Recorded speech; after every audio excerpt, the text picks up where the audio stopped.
പറയാൻ ഞാൻ മജീദാണ്. ഇന്ന് ഈ വീടിൻ്റെ ചിമ്മിണിൻ്റെയും അതേമാതിരി കോണിക്കൂടിൻ്റെയും പടവാണ്. അപ്പോൾ എനിക്ക് ഇങ്ങോട്ട് കുറച്ച് കാര്യങ്ങൾ പറയാനുണ്ട്. ഇവിടെ അത് കൂലിപ്പണി കേട്ടോ. പണി കയറിയിട്ടാണ് ഞാൻ ഈ വീഡിയോ ചെയ്യുന്നത്, അല്ലാതെ പണിൻ്റെ ഇടയിലല്ല. കാരണം ഇതിൻ്റെ മുതലാളിൻ്റെ വീഡിയോസ് കാണലുണ്ട്, അതുകൊണ്ടാണ് ഞാൻ പറയാൻ കാരണം. അപ്പോൾ ഞാൻ താഴെ വെച്ചാൽ തണുപ്പത്ത് പോയിട്ട് നിങ്ങളോട് കുറച്ച് കാര്യങ്ങൾ പറഞ്ഞു തരാം. നിങ്ങൾക്ക് ഇത് ഞാൻ പറഞ്ഞത് നിങ്ങൾക്ക് ബോധ്യപ്പെടുകയാണെന്ന് വെച്ചാൽ ഇത് മാക്സിമം നിങ്ങളൊന്ന് ഷെയർ ചെയ്യുന്നുണ്ടോ. ഓക്കെ, ഞാൻ വീടിൻ്റെ തേപ്പിൻ്റെ വർക്ക് എടുക്കുന്ന ആളാണ്. അത് എൻ്റെ വീഡിയോസ് കാണുന്ന എല്ലാ ആൾക്കാർക്കും അറിയാം. ഇപ്പോൾ 4 ദിവസമായിട്ട് ഞാൻ പണിക്ക് പോയിട്ടില്ല. അതിലാണ് ഇപ്പോൾ ഇങ്ങനെ ഒരു വെച്ചാൽ ഈ വീടിൻ്റെ കോണിക്കൂട് കെട്ടാണ്ട് ചിമ്മിണി കെട്ടാണ്ട് പറഞ്ഞപ്പോൾ ഇങ്ങോട്ട് വന്നുകൊണ്ട് ഇവിടെ പണിയെടുക്കണം. കാരണം നാട്ടിൽ വീടിൻ്റെ തേപ്പിൻ്റെ വർക്ക് ഇല്ലാത്തത് കൊണ്ടല്ല, എന്ന് വെച്ചാൽ ബംഗാളി റേറ്റിന് എടുത്താൽ ഇഷ്ടംമാതിരി പണിയുണ്ട്. അപ്പോൾ കൂലിയൊക്കെ ഉണ്ടെങ്കിൽ ബംഗാളികൾ ചെയ്യണമാതിരി ചെയ്യണം. രാവിലെ 7 മണിക്ക് ഇറങ്ങിയാണ്ട് രാത്രി 8 മണി 9 മണി വരെ പണിയെടുക്കണം.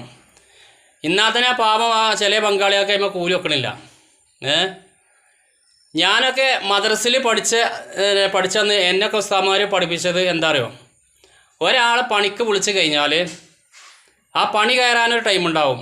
ആ പണി കയറിയിട്ട് വിയർപ്പ് വറ്റണ മുന്നേ ആ നാട്ടിലെങ്ങനെയാണ് ആ കൂലി കൊടുക്കണമെന്നാണ് നബി വെച്ചാൽ എന്നെ ഉസ്താദ്മാർ പഠിപ്പിച്ചിരിക്കുന്നത്. നബി സല്ലല്ലാഹു അലൈഹി വസല്ലമ നമ്മളെ പഠിപ്പിച്ചിരിക്കുന്നത് അല്ലേ. ഇപ്പോൾ നമ്മളെ നാട്ടിൽ എല്ലാ ആൾക്കാരും പറയില്ല, ഏകദേശമൊക്കെ ആൾക്കാർക്ക് കണ്ണിച്ചോരല്ല പറഞ്ഞാൽ തീരെ കണ്ണിച്ചോരല്ലാത്ത ആൾക്കാരാണ്. ഇപ്പോൾ അവനാകാര്യം സിന്ദാബാദ് എന്ന് കരുതുന്ന ആൾക്കാരാണ് ഒരു 100ൽ ഒരു 40%. ഫുള്ളും അറിയില്ല, 40% എന്നുവെച്ചാൽ നല്ല ആൾക്കാർ ഇഷ്ടംമാരിയുണ്ട്. ഞാൻ ഇതേമാതിരി എന്നുവെച്ചാൽ വീടിൻ്റെ തേപ്പ് എന്നുവെച്ചാൽ പണി ഇഷ്ടംമാരിയുണ്ട്. ബംഗാളി റേറ്റിന് എടുക്കുകയെന്ന് വെച്ചാൽ പണി കിട്ടും.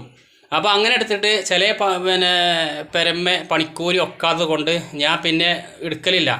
എന്നുവെച്ചാൽ കൂലി വെക്കണ റേറ്റ് കിട്ടുകയെന്ന് വെച്ചാൽ മാത്രമേ ഉള്ളൂ ഞാൻ പണി എടുക്കൽ. എന്ന് വെച്ചാൽ നമ്മുടെ നാട്ടിൽ എന്ന് വെച്ചാൽ ഒരു ദിവസം 2 ദിവസം പണിയെടുക്കുന്ന മലയാളി മേസ്തിരിമാരുണ്ട്. അവരെ കാര്യമല്ല, അവർക്ക് കൂലി പറഞ്ഞാൽ 1200 റുപ്യ കൂലിയും വേണം, ഓർക്ക് ചിലവും വേണം. ഓല കാര്യമല്ല പറയുന്നത്. സാധാരണ 1000 റുപ്യക്ക് പണിയെടുക്കുന്ന മലയാളി മേസ്തിരിമാരുടെ അവസ്ഥയാണ് ഞാൻ ഈ പറയുന്നത്. ഞാനൊരു 4 മാസം മുന്നേ ഞാനൊരു ബിൽഡിങ്ങിൻ്റെ തേപ്പ് പോയി നോക്കി. അപ്പോൾ അത് അതിൻ്റെ മേലേക്ക് ഈ തേക്കണ പീസാൻ്റെ എംസാൻ്റെ പാറപ്പൊടി കയറ്റിയിട്ട് വേണം അത് തേക്കാൻ. ഒരു ടൗണിലാണ്. അപ്പോൾ ഞാൻ അങ്ങനെ പോയി നോക്കിയിട്ട് അത് കുറേ റൂം തേക്കാണ്ട് അതേമാതിരി അതിൻ്റെ പുറംഭാഗം തേക്കാണ്ട് അതിന് 7 ബാത്റൂമുണ്ട്. ഈ ഓളോബിസോണ് കിട്ടിയ 7 ബാത്റൂമുണ്ട്, അതും തേക്കണം. അപ്പോൾ അങ്ങനെ കണക്ക് കൂട്ടിയിട്ട് 1,15,000 റുപ്യ വരും. അത് പണിക്കൂലി, അതും തന്നെ സത്ത് പണിയെടുത്താൽ. അതിൽ ഞാൻ അതിൻ്റെ മുതലാളിനോട് പറഞ്ഞു ഇതിന് 1,15 വരും പറഞ്ഞു. അപ്പോൾ അയാൾ പറഞ്ഞു, ഓ നിങ്ങളൊക്കെ ലാഭം കരുതിയാണ്ടാണ് പണിയെടുക്കണ്, അത്രയൊന്നും അതിന് വരൂല, ബംഗാളികൾ അതിന് 80,000 റുപ്യാണ് പറഞ്ഞിരിക്കണ് പറഞ്ഞു. അപ്പോൾ ഞാൻ പറഞ്ഞു, കാക്ക അത് 1,15 വരും. കാരണം ഇത് താഴ്ന്ന് തേക്കാല പൊടിയൊക്കെ മേലേക്ക് കയറ്റിയിട്ട് വേണം ഇത് പണിയെടുക്കാൻ പറഞ്ഞു. എന്നാൽ നിങ്ങളൊരു 1,5 തരുമോ ചോദിച്ചു. കാരണം ഞാൻ ചൊപ്പല പണിക്കാരോട് പറഞ്ഞു, ഞാൻ അതിൻ്റെ ഇടയിൽ വിളിച്ച് പറഞ്ഞു ഇങ്ങനെയാണ് 1,5 എടുത്താലോ, ബാക്കി നമുക്ക് പണിക്കൂലി ഒക്കൂലെങ്കിൽ നമുക്ക് ഒരു 2-3 ദിവസമൊക്കെ നമുക്ക് കൂലിയില്ലാതെ പണിയെടുക്കേണ്ടി വരും, എന്നാലും പണി ഉണ്ടാവുമല്ലോ പറഞ്ഞു. അപ്പോൾ ഒരു ഒപ്പല പണിക്കാർ ഓക്കെ ആയിരുന്നു. എന്നാൽ 1,5 തരുമോ ചോദിച്ചു. അതൊക്കെ നിങ്ങൾക്ക് കൊള്ള ലാഭമാണ് പറഞ്ഞു. എന്ന് വെച്ചാൽ ബംഗാളികൾ 80,000 റുപ്യക്ക് എടുക്കുന്നുണ്ട്. ഈ ബംഗാളികൾ 80,000 റുപ്യക്ക് എടുക്കുന്ന പറഞ്ഞാൽ ഓല നാട്ടിൽ ഒരു മേസ്തിരിക്ക് 450 റുപ്യയും ഒരു ഹെൽപ്പർക്ക് 300-350 റുപ്യാണ്. അവിടെ അരി പച്ചക്കറിക്ക് വില കമ്മിയാണ് അല്ലേ. അപ്പോൾ അവർക്കും തന്നെ ഇവിടെ വന്നിട്ട് ഒരു ദിവസം 2,000 റുപ്യ 1,500 റുപ്യ കൂലി കിട്ടാൻ അവർക്ക് പൂതിയുണ്ട്. പക്ഷേ അവർക്ക് തന്നെ ഈ പണി കിട്ടാത്തതുകൊണ്ടാണ് അവരും ഈ റേറ്റ് കമ്മിയാക്കി പണിയെടുക്കുന്നത്. എന്നിട്ടും അവർ ഈ ചത്ത് പണിയെടുത്തുകാണ്ട് രാവിലെ 7 മണിക്ക് ഇറങ്ങിയാണ്ട് രാത്രി 8 മണി 9 മണി തമാശ അറിയില്ല. ഞാനിപ്പോൾ എവിടെയെങ്കിലും അവർ പണിയെടുക്കുന്നുണ്ടെങ്കിൽ ഞാൻ വീഡിയോസ് എടുത്തുകൊണ്ട് നിങ്ങൾക്ക് ഞാൻ ഈ യൂട്യൂബിലിട്ടാണ് കാണിച്ച് തരുന്നുണ്ട്. എന്നിട്ട് അവർ ചത്ത് പണിയെടുത്തുകാണ്ട് ചിലമായിട്ട് ആ കൂലിനൊക്കൂല. ഞാൻ അവരോട് ചോദിച്ചിരിക്കണ്. അപ്പോൾ അവരെന്നോട് പറഞ്ഞിരിക്കണ് ഈ രാത്രി വരെ പണിയെടുക്കണ കൂലി വെക്കാത്തതുകൊണ്ടാണ് ഭായി എന്നോട് പറഞ്ഞിരിക്കണത്. അതിൽ ഞാൻ ആ ബിൽഡിങ്ങിൻ്റെ പിന്നെ മുതലാളിനോട് പറഞ്ഞു, കാക്ക നിങ്ങളിത് 1.5 ഇത് തരുമോ ചോദിച്ചു. കാരണം മൂപ്പർക്ക് ആ ബിൽഡിംഗ് ഉണ്ട്, മൂപ്പർക്ക് വേറെ പലർക്ക് കച്ചവടമൊക്കെ ഉണ്ട്. എന്നാൽ ചില ആൾക്കാർ മൂപ്പരിനോട് പറഞ്ഞില്ല, ചില പലർക്ക് കച്ചവടക്കാരും ചില തുണി കച്ചവടക്കാരും ചില ചിക്കൻ കാടിപ്പലൊക്കെ പറയും കച്ചവടം കമ്മിയാണ്. എങ്ങനെ കച്ചവടം കമ്മിയാവും? ഞങ്ങൾ പോലത്തെ ആൾക്കാർക്ക് പണി ഉണ്ടെങ്കിലുള്ളൂ നിങ്ങൾ അവിടെ വന്നുകൊണ്ട് സാധനം മേടിച്ചാൽ അല്ലേ. എന്നുവെച്ചാൽ പൈസ ഉണ്ടെങ്കിലോ, പൈസ ഉണ്ടാണെങ്കിൽ പണി വേണം. ബംഗാളികൾക്ക് പണി കൊടുത്താൽ എന്താ ഒരവസ്ഥ? ബംഗാളികൾക്ക് പണി കൊടുത്താൽ അവർ ലേശം ചിക്കനും ലേശം കേങ്ങും മേടിച്ചുകൊണ്ട് അവരവരുടെ റൂമിൽ കുത്തി കലക്കിക്കാണ്ട് അവരത് പിന്നെ അവരങ്ങനെ ഭക്ഷണം കഴിക്കും. ബാക്കിയുള്ള പൈസ നേരെ അവരുടെ നാട്ടിലേക്ക് അയക്കും.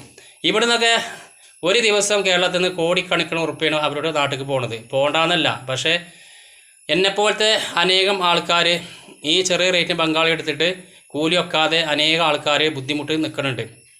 അതിൽ ഞാൻ ആ ബിൽഡിങ്ങിനെ കാക്കാനോട് പറഞ്ഞു, നിങ്ങൾ 1.5 പിന്നെ തരുമോ ചോദിച്ചു. നിങ്ങൾക്ക് കൊള്ളലാഭമാണ് പറഞ്ഞു. അതിൽ ഞാൻ ചോദിച്ചു, ഞാൻ പണി കിട്ടിക്കോടെ ചെയ്തിട്ട് എന്നാൽ 1 ലക്ഷം റുപ്യക്ക് തരുമോ ചോദിച്ചു. 80,000 റുപ്യക്ക് കാണിച്ചാൽ നിങ്ങൾക്ക് എടുക്കാറ്.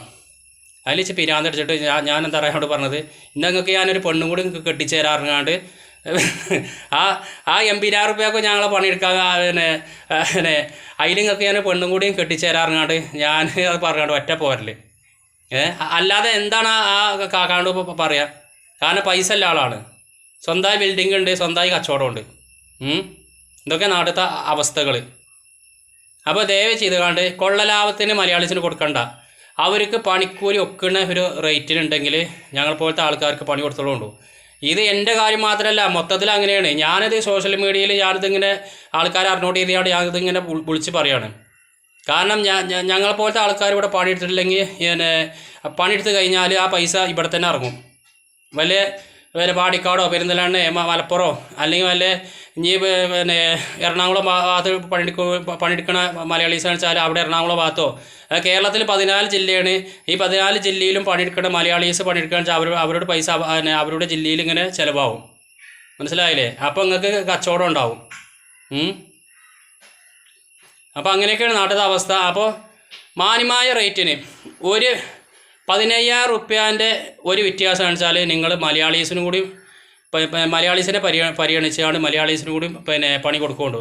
അതല്ല ഒരു 20,000 25,000 വ്യത്യാസം വെച്ചാൽ നിങ്ങൾ ബംഗാളീസിന് കൊടുത്തോളിയും. ഒരു 15,000 റുപ്യ വരെ അത് പറഞ്ഞാൽ ഞങ്ങളെ ലാഭമല്ല, പണിക്കൂലിയാണ്. അത് നിങ്ങൾ മനസ്സിലാക്കുന്നുണ്ടോ? ഓക്കെ. Islamic